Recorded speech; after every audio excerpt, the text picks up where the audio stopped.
You ever look up at a flock of birds flying in that perfect formation and just wonder, where are they actually going? Well, today, we're going to follow them on one of nature's most epic journeys, bird migration.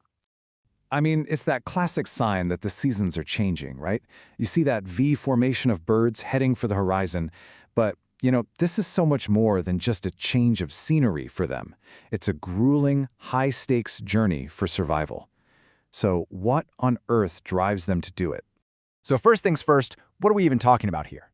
At its most basic, a migratory bird is just one that travels from one place to another on a really regular schedule. This isn't some random trip. It's a purposeful, cyclical journey that they do year in and year out. And the reason why? Well, it's simple, and it's everything. It's all about survival. They are literally fleeing the barren, frozen landscapes of winter for a world that's just teeming with life. It's a massive quest for food, for safety, and for the perfect spot to raise the next generation. But here's something that might surprise you.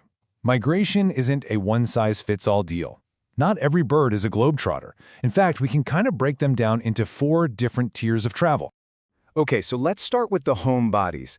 Tier 1 birds, like your everyday pigeons, are residents. They don't migrate at all. Why? Because they've figured out how to find everything they need, food, warmth, shelter, right where they are all year round. Okay, moving on up, we've got the short-distance migrants. Think about robins. Their journey isn't about crossing continents. It can be as simple as just moving from a lower valley up to a mountainside to find better conditions. A little change of scenery, sure, but not a whole new world. Next up, you've got your medium-distance migrants, like the blue jay. Now, these guys are making a much more significant trip, one that could easily cross several states. It's a serious journey, for sure, but they're still staying in the same general part of the world. And finally, we get to Tier 4, the absolute marathon flyers. These birds undertake these mind-boggling international flights, crossing entire hemispheres from North America all the way down to Central and South America. And at the very top of this tier, we find the undisputed champion of travel, the incredible Arctic tern. So let's zoom in on this absolute champion for a minute, because the journey of the Arctic tern isn't just long, it is so extreme it genuinely pushes the limits of what we think is biologically possible. Just let this number sink in. Every single year, one single Arctic tern travels about 44,000 miles. No, that is not a typo. To put that into perspective, that's almost like flying from New York to LA and back 9 times. Every year. I mean, this slide says it all. If the Arctic tern could talk, this is what it would say. It holds the undisputed record for the longest migration in the entire animal kingdom. It's just a stunning feat of endurance, completely unmatched by any other creature on this planet. To really wrap your head around that 44,000-mile number, think about this.